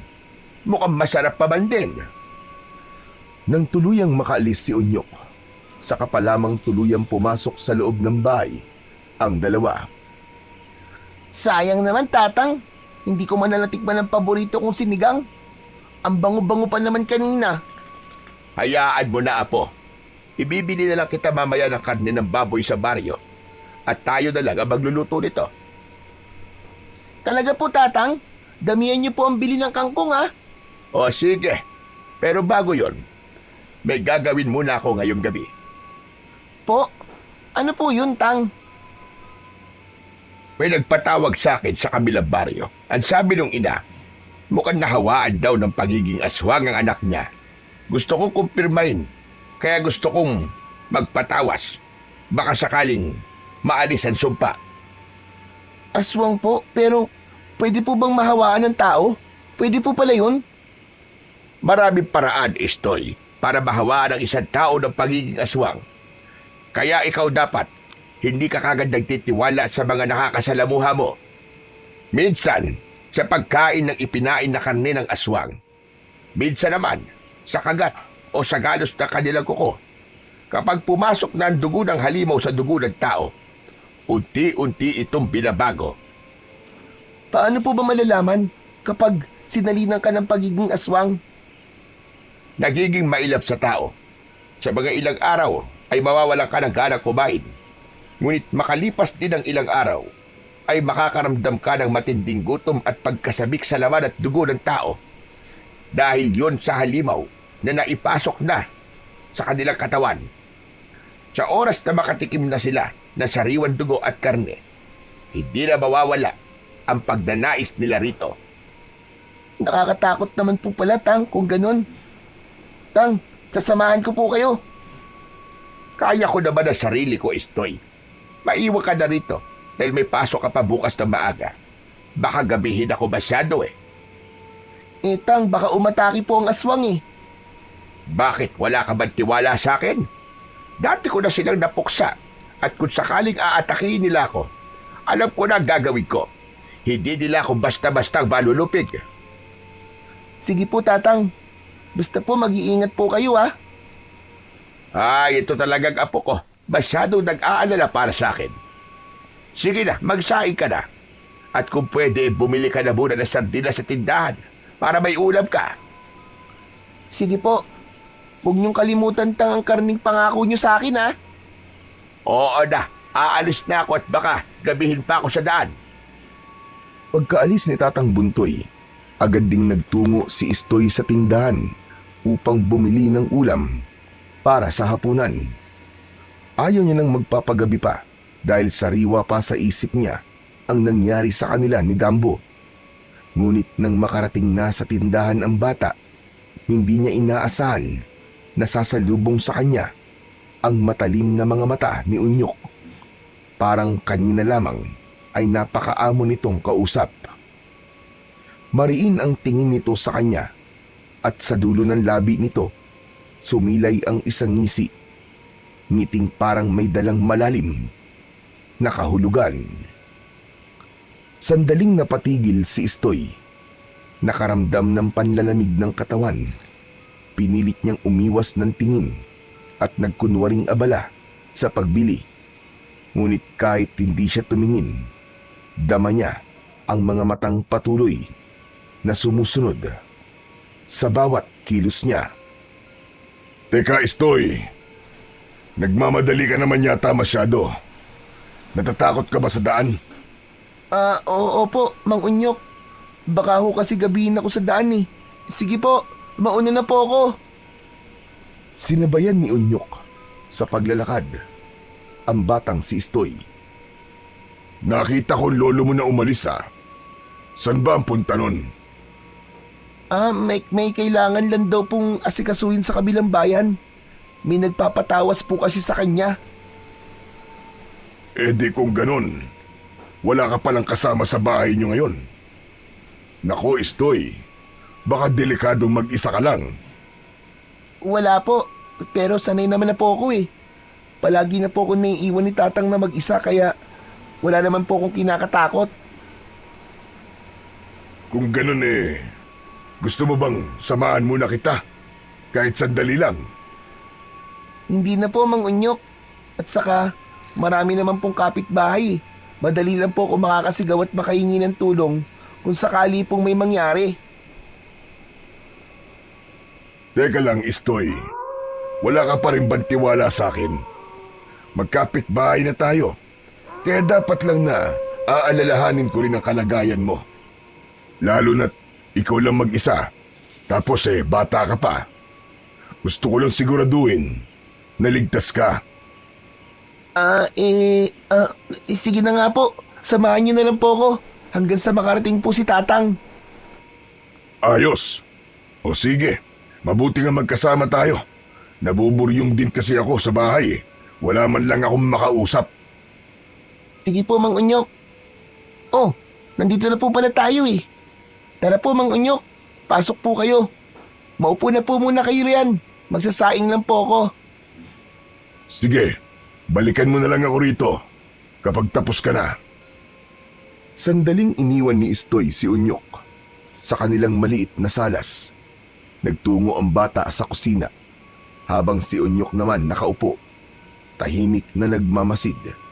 Ngunit sa loob-loob niya, nanlalalim ang kanyang mga mata sa pagnanais na makita ang kanyang pakay, ang mutya at ang medalyon na pagmamay-ari ng pamilya ni Tatang Buntoy. Nang masiguro niyang abala si Istoy, dahan-dahan niyang iniikot ang tingin at kalaunan ay tumayo. Saan kaya nila itinago yun?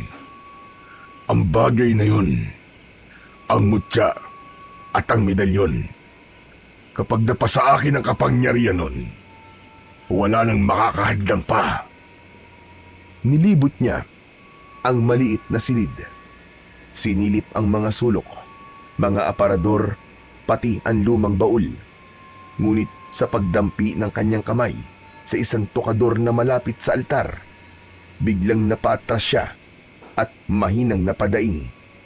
Napatingin siya sa kanyang palad. Namumula ito, nagbubula at tila nalalapnos ang balat na parabang niluluto sa apoy. Agad siyang umatras at nagngit-ngit. Aray ko! Ano to? Bakit ako nasusunog? Anong klaseng kapangyarihan ang meron sa silid na to? Nilagyan ni Buntoy ng mga basbas, ng mga dasal, mga sagradong orasyon. Hindi niyo ako matatakasan, mga taksil. Hindi! Habang ako ang pinuno ng lahat ng aswang. Dati niyo kaming tinalo, Buntoy. Pero ngayong humihina ka na, ibabalik ko ang lahat ng sakit na ipinadanas mo sa ukbo namin. At kapag nakuha ko ang mutya, lulunukin ko to at buong baryo ay luluhod sa dilim. Dali-daling lumabas si Unyok mula sa silid. Hawak-hawak pa ang kanyang kamay na tila ba may sakit na hindi niya maipaliwanag. Mabilis ang kanyang mga hakbang. Pinilit niyang magkunwaring kalmado, subalit kapansin-pansin ang kanyang pagiging aligaga. Napansin ito ni Istoy na noon ay galing ng kusina at bitbit ang isang pitsil ng tubig. Napakunot ang noo ng bata. Mang Unyok, teka po. Bakit po parang nagmamadali kayo? May hinahanap po ba kayo? At saan po ba kayo galing? Pumasok po ba kayo sa silid namin? Hindi. O siya, sige na. Mauna na pala ako. May kailangan pa pala akong gawin eh. Pasensya na ah. Teka, Mang Unyok. Ano po nangyari sa kamay nyo? Bakit parang nalapnos po? Wala pa yan kanina. Hayaan mo na. May gagawin pa ako. Huwag mo nang usisain pa kung anong nangyayari dito. Pero akala ko po ba sasamahan niyo po ko. Sa susunod na lang. Mukhang kaya mo naman eh. Hindi ba't sabi mo sanay ka na? Sige na. Saka na lang ulit ako babalik. Bago pa makapagtanong muli ang bata, tuluyan nang tumalikod si Unyok at mabilis na naglakad palabas. Halos hindi na nagpaalam. Naiwan si Istoy nakatayo sa salas. Hindi maalis ang pagdududa. Para bang may hindi tama sa ikinikilos ni Mang Unyok. Muling tumingin si Istoy sa silid kung saan nanggaling ito at bahagyang kinilabutan nang maisip na baka may ginawa itong hindi maganda roon. Hanggang sa dumating si Tatang Buntoy mula sa kanyang pinanggalingan. Palaisipan pa rin kay Istoy ang biglang pagmamadali ni Mang Unyok at ang pag-iwas nito sa kanyang mga tanong. Bakit kaya ganun ang ikinikilos niya? Parang may itinatago si Mang Unyok. Kakaiba siya. Hoy, Istoy. Ano ba yung binubulong-bulong mo riyan, ha? Kanina ka pa parang wala sa sarili mo. Ano ba nangyayari sa yung bata ka? Kasi Tatang Buntoy, si Mang Unyok po kasi, ang sabi niya sasamahan niya daw po ko. Nung wala ka pa po. Pero ang pinagtataka ko po, bigla na lang po siyang nagmamadaling umuwi at parang nalapnos din po ang kanyang balat. Pero wala naman po yun bago siya pumasok dito sa bahay natin eh. Ano ka ba? Seryoso ba yung sinasabi mo? Aba, baka guni-guni mo lang yan. Hindi po Tatang, totoo po talaga sinasabi ko sa inyo. Nahuli ko po siyang galing po sa loob ng silid natin. Matapos nun, bigla na po siyang naging aligaga. Anong ginagawa niya roon? Yun din po ang hindi ako sigurado, Tatang. Basta po nakita ko na lang na nagmamadali po siyang umalis. Sigurado may pakay siya sa atin. At parang alam ko na kung anong pinupuntirya niya. Kung di ako nagkakabali, sinubukan niyang buksan ang tokador kung nasaan ang mutya at ang medalyon. Nilagyan ko yun ng harang laban sa mga nagkaka-interes dito. Ngunit ang harang na yon ay para labag sa mga aswang. Huli ka. Tama nga ang kutob ko. Po, ano bang kutob nyo kay Mang Unyok, Tang? Na isa siyang aswang at nais niyang mapalapit sa atin dahil batid niyang nasa atin ang mutya. Balak niyang nakawin ito. Gagamitin niya ang mutya sa kasamaan. Ang mga aswang ay malakas ang pandama. Kaya hindi na ako magtataka na nalaman niyang nandito ang mutya at ang medalyon.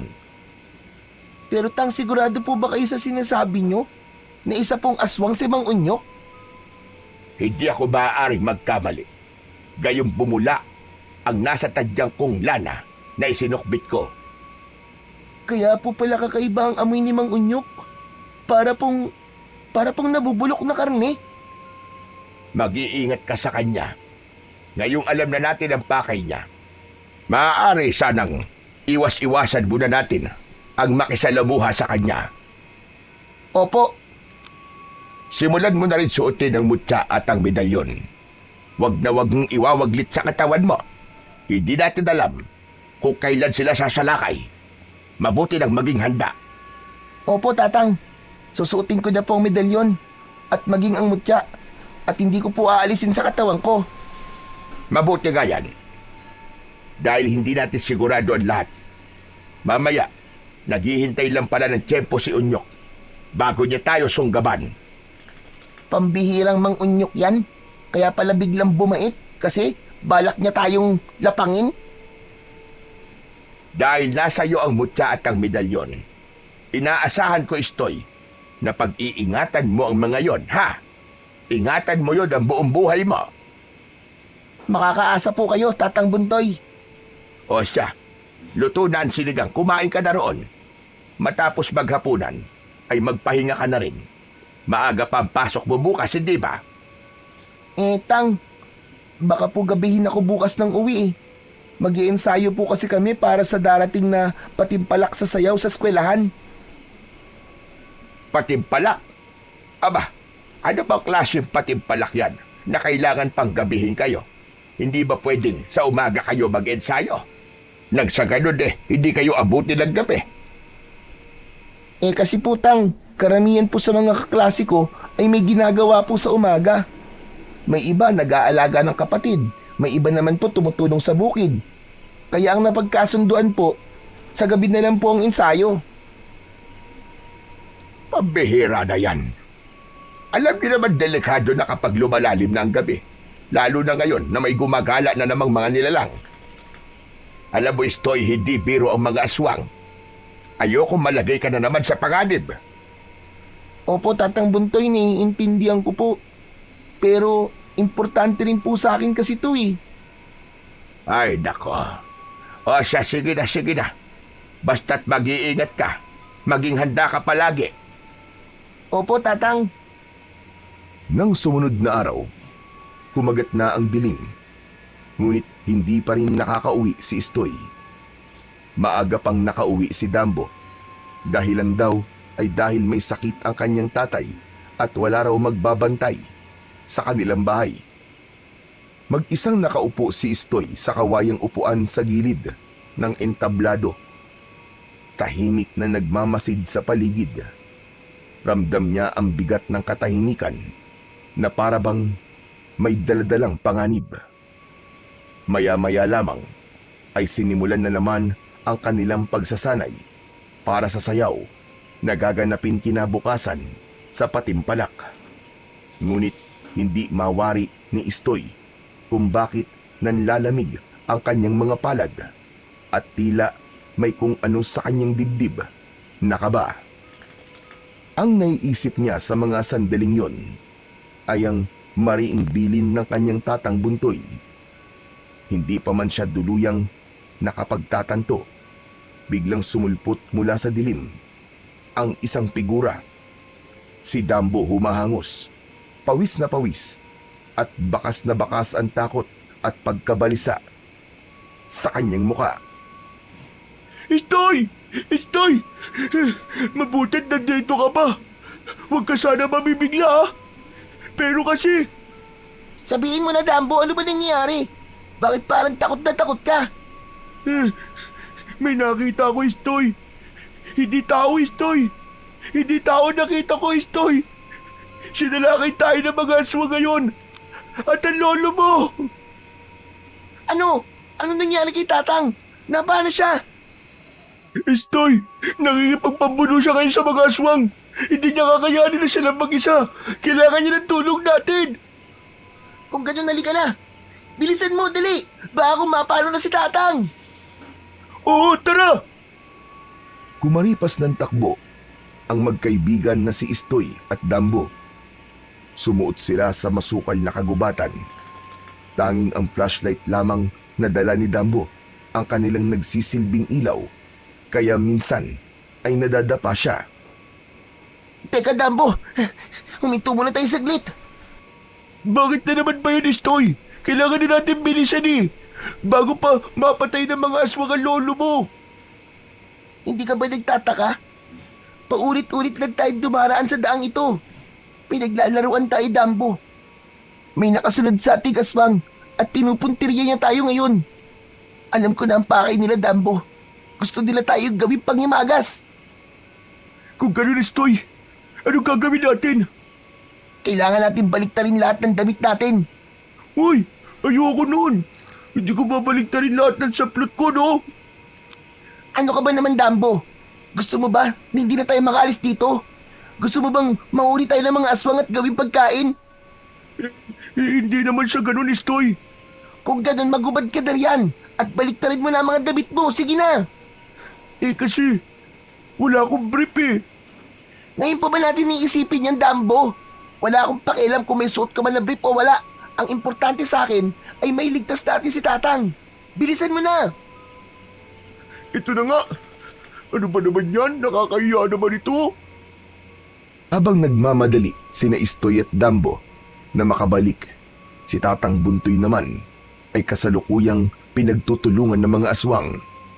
Nangunguna na rito si Unyok na mariing pinipilit na palabasin kay Tatay Buntoy ang mutya at ang medalyon na kanilang inaasam na makuha.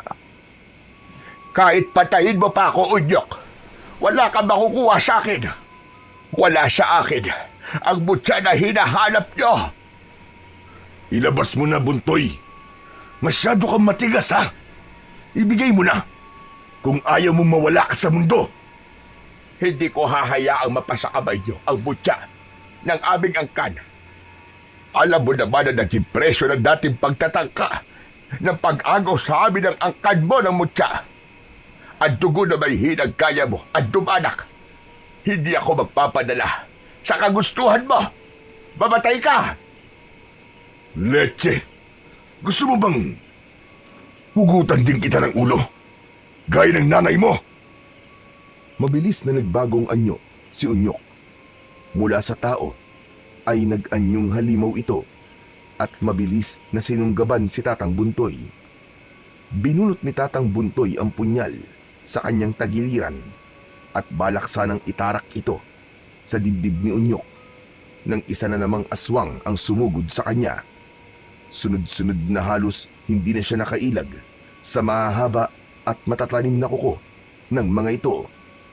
Pumulupot sa leeg ni Tatang Buntoy ang mahaba at madulas na dila ng isa sa mga aswang.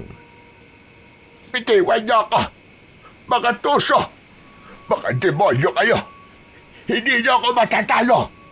Hindi niyo maaangkin ang mutya! Hawak-hawak ng dalawa pang aswang ang magkabilaang braso ng matandang si Tatang Buntoy. Ang kanyang mga paa ay halos hindi na sumasayad sa lupa. Ang paligid ay nagkakagulo. May mga sigaw, iyakan at tunog ng mga pintuang pilit binubuksan ng mga nilalang. Ngayon, wala ka nagkawala, Buntoy. Hindi mo pa rin ba ibibigay sa akin ang mutya? Ano? Ibigay mo na! Hanggang kailan mo pa ipipilit ang iyong katigasan? Kahit na anong gawin nyo, hindi nyo makukuha ang hinahanap nyo. Magkamatay na tayo, Unyok! Hindi mapapasa inyo ang mutya! Huwag mo kong gawing mangmang. Gusto mo ba talagang mamatay? Alam kong nasa pamilya mo ang mutya. Hindi kayo makakaligtas. Ilabas mo na, Buntoy. Ibigay mo na sa akin ang mutya. Hindi nyo alam ang tunay na kapangyarihan ng mutya. Hindi ito laruan. Kapag nilamon nyo ito, kayo mismo ang malalamon na kasakiman niya. Huwag mo kaming pangunahan, tanda. Manahimik ka. Alam kong ginagawa ko. Ibinaon ni Unyok ang kuko sa braso ni Tatang Buntoy. Humigpit ang kapit at agad na ikinangiwi ng matanda dahil sa labis na sakit. Aray ka! Bitiwan mo ako! Hayop ka, Unyok! Bitiwan mo ako! Hayop ka! Napaka-demonyo mo! Kagaya ka rin ang ina mo! Nasaan na ang lakas mo, tanda? Nasaan na? Hindi ba dati ay hambog ka? Kasing hambog mo ang tatay mong kumitil sa buhay ng nanay ko! Ay, aswang! Lubayan mo si Tatang ko! Ako ang kalabanin mo! Alam ko kung anong pakay mo! Ito ba? Sa pagkakataong yun, iniangat ni Istoy ang medalyon at ang mutya na nasa leeg niya. Mabuti at dumating na rin ang hinihintay ko. Akala ko'y magtatagal pa ang pagpapahirap namin sa lolo mo. Akin na. Ibigay mo sa akin ang mutya at ang medalyon kung gusto mo pang mayakap ng buhay ang lolo mo. Apo, wag! Huwag kang makikinig sa hayop ka si yung aswang na ito. Kilala ko ang ugali ng mga aswang, Apo. Hindi sila patas kung lumaban. Wag, Apo. Huwag mong ibibigay sa kanya ang medalyon at ang mutya. Tumigil ka, tanda. Ama si Tatang, hindi mo ako mabibilog, Mang Unyok. Hindi ko hahayaang mapasa kamay mo ang mutya at ang medalyong ito. Ay, kung ganun, kailangan pa kitang patayin para mapasa ko yan. Walang ano-ano'y mabilis na sinunggaban ni Unyok si Istoy. Gamit ang kanyang mahaba at madulas na dila, ipinulupot niya ito ng maigpit sa braso ng bata. Napasinghap naman si Istoy. Pilit kumakawala, ngunit lalo lamang humigpit ang pagkakagapos. Sunod ay sinakal siya nito. Tatang, hindi ako makahinga. Tulong! Nagmamadaling nagpumiglas si Tatang Buntoy. Halos mawalan ng hininga sa takot para sa kanyang apo. Kita niya kung paanong unti-unting hinihigpitan ng aswang na si Unyok ang pagkakasakal sa batang si Istoy. Sa gilid ng kanyang mga mata, napansin niya ang punyal na kanina pa nakatago sa kanyang tabi.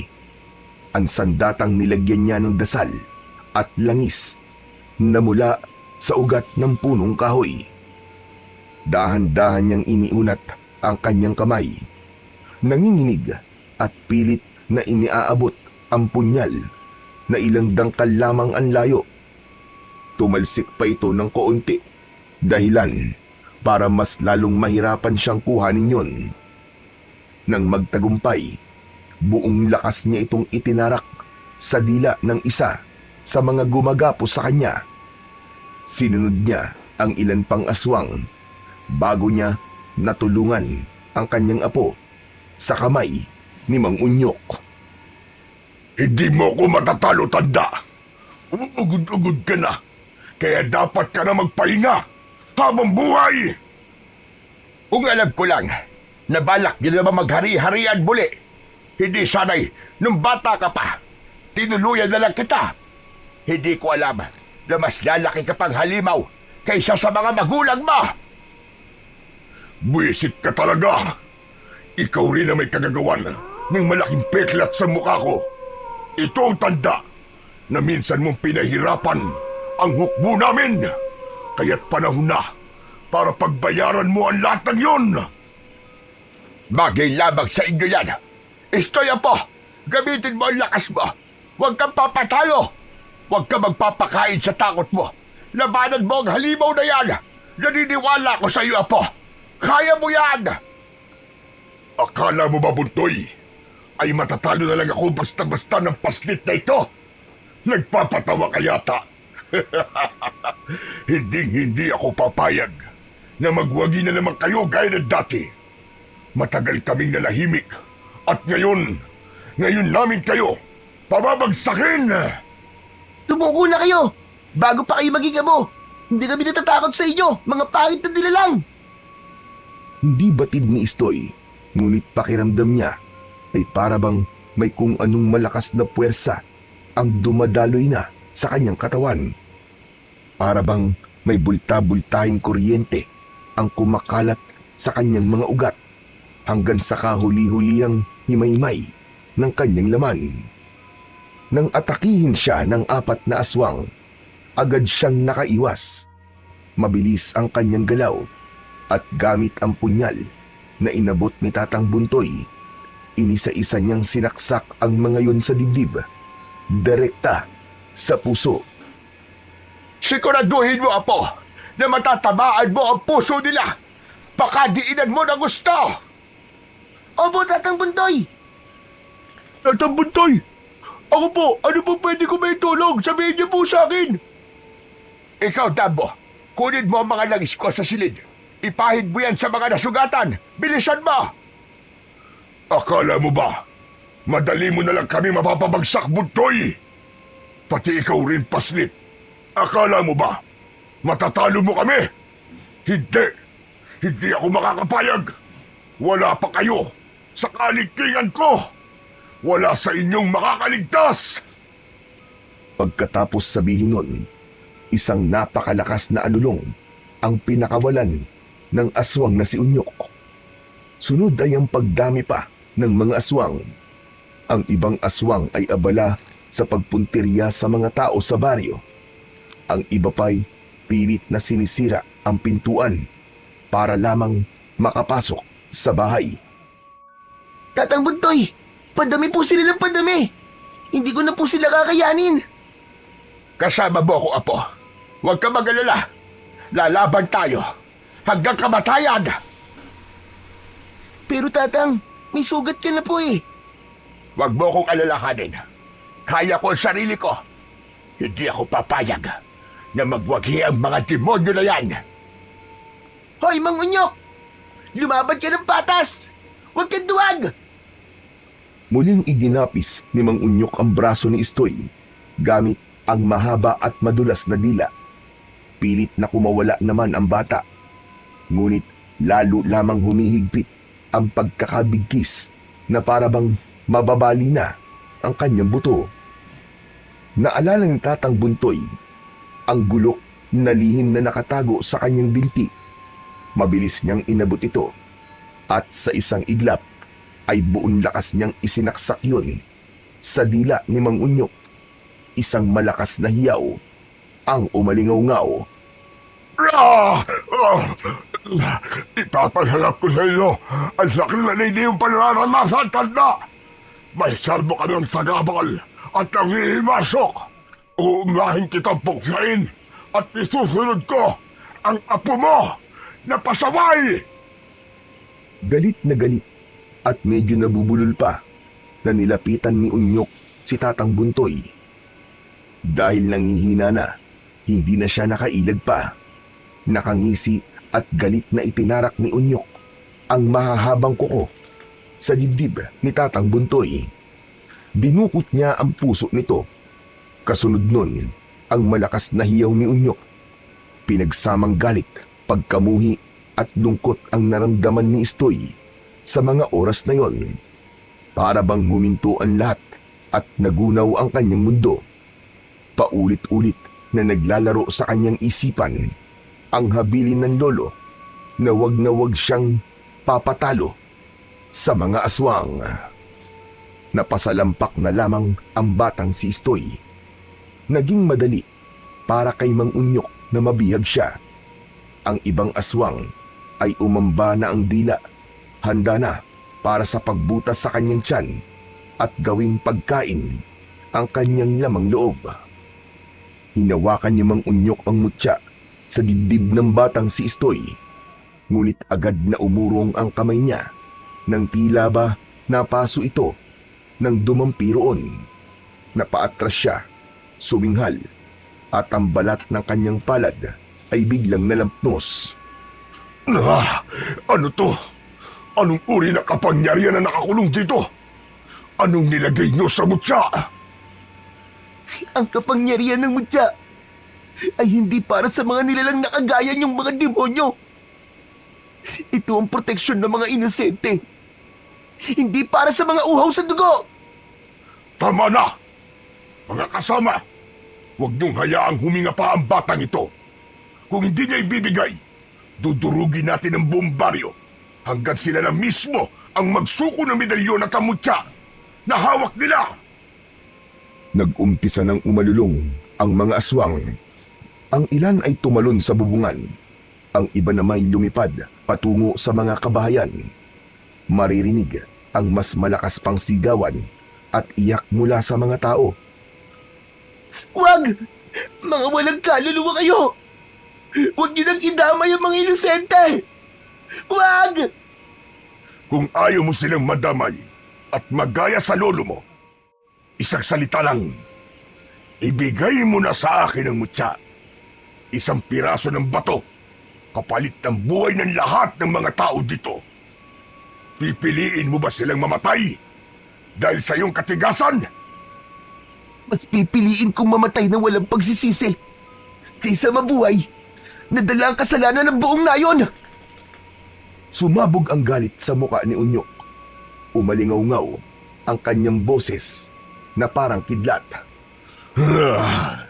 Kung ganun, ito na ang katapusan mo, Istoy!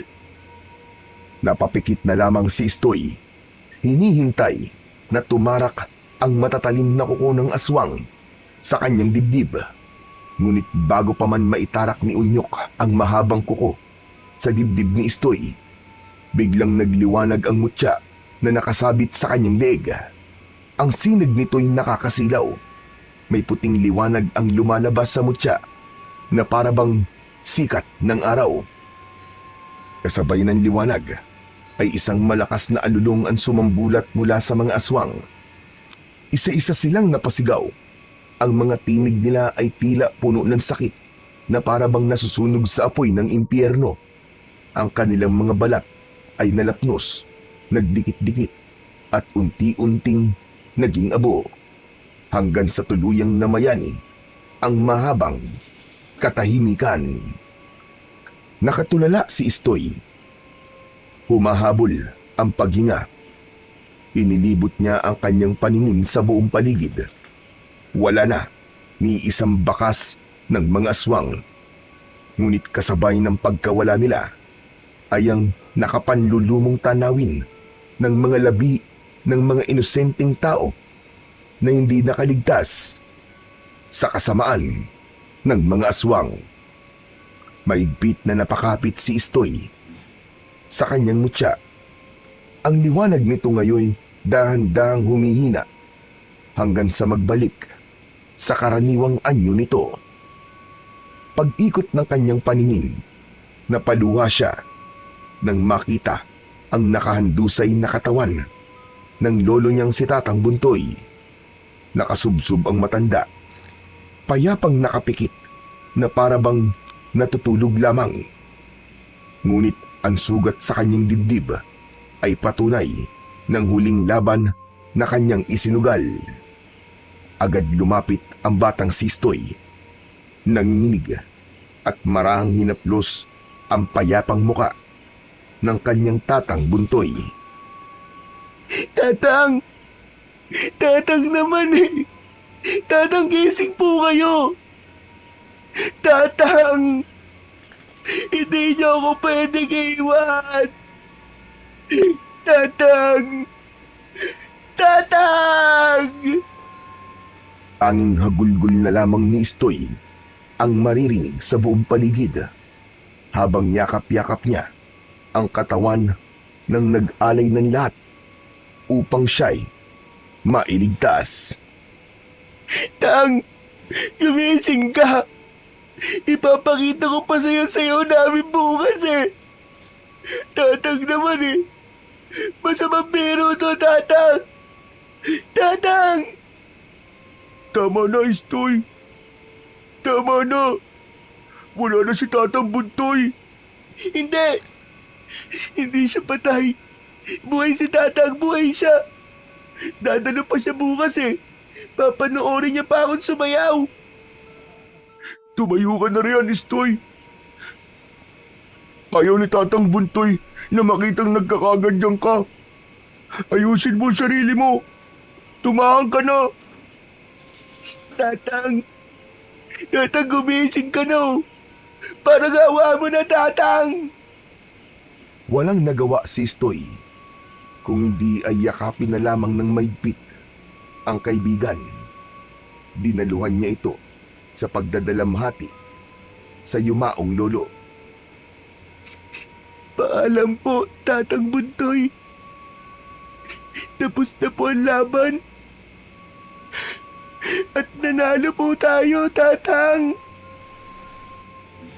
Kinabukasan, kahit pasan pa ang bigat ng kalungkutan, sumabak si Istoy sa patimpalak sa kanilang paaralan. Tahimik siyang naghanda at pumasok. Walang kahit sinong kaagapay dahil wala na ang dating laging nagbibigay ng lakas ng loob sa kanya. Nang ideklara silang panalo, umalingaw-ngaw ang palakpakan at hiyawan ng mga tao. Ngunit sa puso ni Istoy, puno ng kalungkutan ang nangingibabaw sapagkat wala na siyang pag-aalayan ng kanyang tagumpay. Wala na ang kanyang tatang Buntoy. Ilang araw lamang matapos ang nakapanlulumong laban sa mga aswang, agad inilibing si tatang Buntoy sa maliit na sementeryo ng baryo. Nalaman din nila na ang sinasabi ni Unyok na binibenta nilang bulalo ay hindi basta sa baka o lamang loob ang sahog, kundi laman ng mga nabibiktima nilang mga tao. Pagkatapos ng ilang araw, pumunta si Istoy sa sementeryo. Nakatayo si Istoy sa tabi ng puntod ng kanyang lolo. Tangan ang mutyang minsan ng kumislap upang iligtas siya at ang baryo. Kasabay ng pagluwa ay ang pangakong hindi niya bibiguin ang lolo na tanging umaruga sa kanya mula pagkabata. Batid ni Istoy na marami pang unos ang haharapin niya. Ngunit alam din niyang sa kabila ng lahat, may bagong kabanatang magbubukas. Isang pag-asang maaaring magdala ng liwanag sa kanyang landas. Gayunpaman, sa kaibuturan ng kanyang puso, hindi kailanman maglalaho ang hapdi ng pagkawala at ang matatamis na alaala ng kanyang tatang Buntoy. Ang tanging naging sandigan, gabay at tunay na tahanan ng kanyang buhay.